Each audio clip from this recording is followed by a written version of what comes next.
underway to have made that path, to have questioned whether it's really Doraita, whether it's really B'di'evet. Problem is, you don't find any Rishonim that can back you. You don't find any poskim that can back you. You're not going to get up and say, well, in theory, you could read the Gemara that way, forget the Rishonim and the poskim. So what he tries to do is, what the Gemara says, is find an Ilan Gadol Litlot Alav. He tries to basically make the argument in the Rambam, because it is a theoretical position in the Gemara. But it is a very weak argument, which rightly gets rejected, right, by the Nodi Yehuda and by the Pani Megira. So that seems to be closed off as a possibility. To say that, it's all Draban, it's not Ma'akev, although I do want to talk about a Taz for a minute in a moment. But before I do, I just want to say one thing about what does that mean in terms of sight.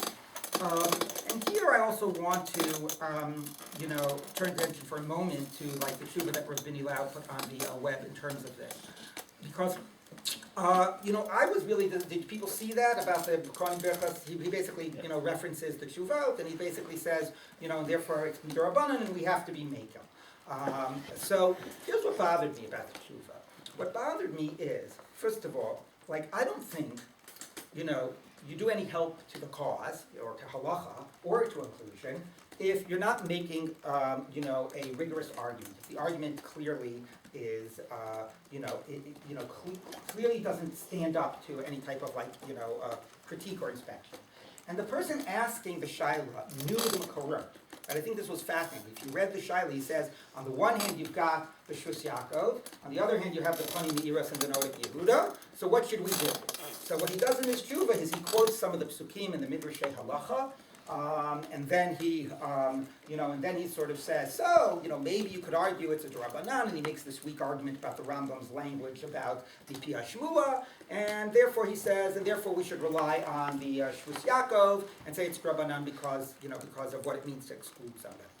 So here's my problem with it. My problem is that he seems to be saying, I think that the sources, meaning the Gemara sources, can defend this position. And he doesn't address the whole critique of the Noda B'Yudah and the Pani Me'iros. How can you say, well, I think that this is a good argument, and completely ignore the whole critique, right? So, and especially, you're writing not even to somebody ignorant, the person knows the other response. So I felt like even in terms of as a style of presentation, as opposed to, and also in terms of what it means to paskin in a certain way. How do you paskin this way without addressing, the critique that was leveled against it and sort of finding some way to answer it? There is another way he could have written the tshuva. You know how he could have written the tshuva? How could he have written the tshuva? He could have said, the Shvus Yaakov makes an argument that it's D'Rabbanan and it's not Ma'akev B'di'evet, but Makom Sheyefshar. The Pani Me'iras and the Noda B'Yudah argue on it, and you know what, they're right. It's not pshat. Maybe it was possible reading the Gemara, but it's not pshat of the Rambam. He really doesn't have, a good source. It really is a very weak argument. Afal pichein, even though it's a weak argument, right? Kedaihu Ashvus Yaakov lismoch alav b'shas hadacha. And in terms of what would be the biggest disaster? Let's say he's wrong. So what's going to happen? So guy will say psukim. And he'll say a bracha levatala. So really what's at stake is a bracha levatala. So given the issue of exclusion, and given the profound, it was very powerful to reading how that person, the way the person was feeling excluded, it reminds you of that tshuva the Mases Binyamin, right? Given that on the one side, and given on the other side, you got a bracha levatala possibility, you know what? For bracha levatala, kedaihu, the Shvus Yaakov, even though I'm not persuaded by it, but kedaihu yismochu. So that raises, I thought that would have been infinitely better. Okay? Because he's not saying, I don't have good answers to those questions. But he was a big mosaic, and for this type of thing, we can rely on it. Now that raises interesting questions of what it means to be somech on a das yachid, and how long does a das yachid remain a das yachid, and at what stage is it seen that a das yachid no longer is part of the conversation? It was so completely rejected that it's not even, saying, he's not even a das yachid anymore. It's a rejected position.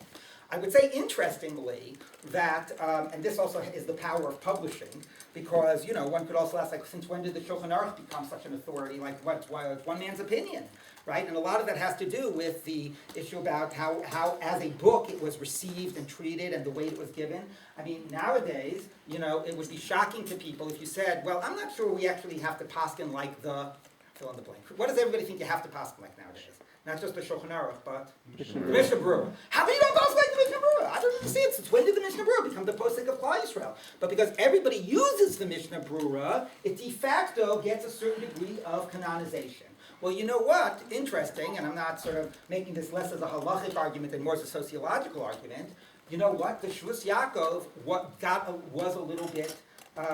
little boost. You know, he got a little boost because he was quoted in the Shari Tshuva and the Ber Heitev. And he said, the Shvus Yaakov says, b'diavad it's okay. The Noda B'Yehuda and the Pani Me'irot disagree with it. Okay, so they disagree with it. So there's a machlokas, right? So that actually, I think it's interesting to think about that question about being somech on a certain das yachid. Number one, to what degree does somebody remain a das yachid? Number one. And number two is, right, being somech on a position that you might not be persuaded about the actual argument, you know, from the Gemara, but are you going to say kedai to be somech on him? I'll tell you an issue that I'm very conflicted with about this, you know, when it comes up with me, which is a question about Rav Moshe's approach to Bein HaShmashos. Rav Moshe says that the first 9 minutes of Bein HaShmashos is basically Varayom, after Shkia. And he has a whole very complicated Sveka argument to work this out. I mean, maybe it's not so complicated, but it's not so convincing either. Okay, so anyway, so I am not at all persuaded by it for multiple reasons. Number one, that he thinks that the practice of keeping 45 minutes is consistent with Rabbeinu Tam. It really isn't consistent with Rabbeinu Tam. Number two, he thinks that it's a Sveka. I think it's hard to frame it as a Sveka, but that's his position. And he says a lot of nafkaminas. If a baby is born within the first 9 minutes after Shkia on Shabbos, you would do the bris milah next Shabbos. Next Shabbos, you would do a bris milah on Shabbos, Rav Moshe says in a tshuva. Okay, so I don't know people who paskin for him by bris milah, but people do paskin where it does come up is an issue about with Hilchos Nida when it comes to doing various, you know, internal checks, and the question is about, well, you missed Shkia the first 9 minutes and so on. Do you somech on Rav Moshe?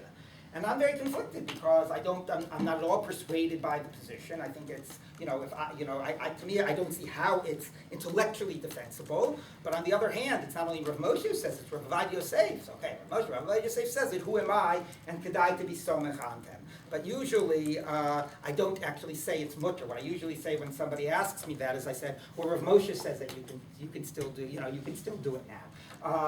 So I do think that I want to put that out there as a question about adopting a position when you yourself are not persuaded about it, but feeling that it's a position that maybe somebody is entitled to be samach on. Yes, Rabbi. Yeah, so I want to touch on two things on the Shvus Yaakov.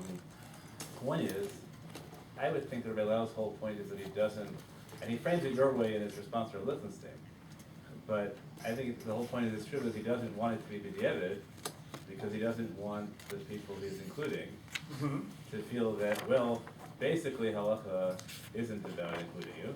We want to make you feel good. Right? We're inclusion only, if you tell the included people that the only reason they're being included is for the sake of including them, then that may undermine his point. Well, okay, first of all, even within his psak, he's saying b'diavad your yosei. So there is a b'diavad element even within that, even if you say I'm persuaded by it. But I do agree with you that it's better to say you have two audiences. It's true. You've got the audience of people you're posking for, and then you have your colleagues, and you have to actually, it has to be a rigorous argument in terms of how other balei halacha will look at it. So I do understand that it's better to say there's no question, the Shvus Yaakov was right, and it's fine, rather than saying, okay, b'shas hadchak you be somech. By the way, though, that's not saying b'shas hadchak being somech is not saying to make you feel good. B'shas hadchak being somech is a principle within halacha, but it's not the same as saying I completely back this position. Anyway, I just feel that since anyway this psak is basically saying b'diavad it's okay, I'm not sure how much of a difference that would have made, and I think it would have made it much more substantial in terms of its halachic sort of weight. Yes. I'm really ignorant about this, but isn't it sort of funny to say any time that this tshuva applies is a shat hadchak? Like, any time that someone is, God forbid, wheelchair bound, it's a shat hadchak because they're wheelchair. Right. You mean that there's a constant shat hadchak? Yeah. First of all, not necessarily. Somebody could have an accident and they'll be back up and walking around in a few months, and So maybe they should for the time if they're in the wheelchair. Maybe they shouldn't be somech on it. But I don't know. Meaning, I think it's a harder argument where. I'm going to have to totally go off the record for this one. So some people want to make. Be off that record? Is it paused? I might have stopped it. Oh, are you gonna be able to split and rejoin them if I stop Yeah, it? we can split rejoin. Okay, fine. Anyway, Press stop? well, I think I did. I did after. All Okay, right. just press record again. Okay, Ah. so we'll end it after. Anyway, And next time, Plaza, you press record. okay, so some people also, there's a discussion within the issue about, you know, issues about gay sex